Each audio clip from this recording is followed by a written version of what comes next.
ഇതല്ലേ സൂമിങ് കിട്ടത്തില്ല അല്ലാതെ ഗോപ്രോ ക്യാമറ അടയ്ക്ക് നമ്മൾ ഈ ബൈക്കിലൊക്കെ പോകത്തില്ല അങ്ങനത്തെ ക്യാമറ അടുത്താണ് കിട്ടും അല്ലേ മടുത്ത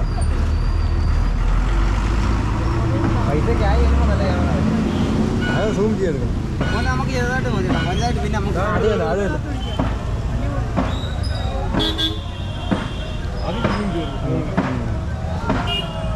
എന്താ ഫോട്ടോ കണക്ട് ചെയ്യാണോ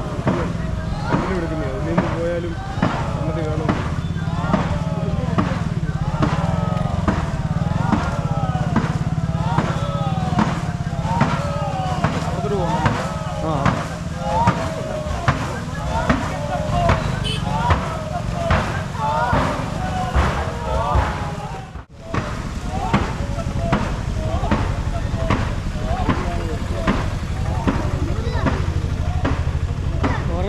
കറക്റ്റായിട്ട് ഫ്രണ്ടിലെ കണ്ടു നോക്കാം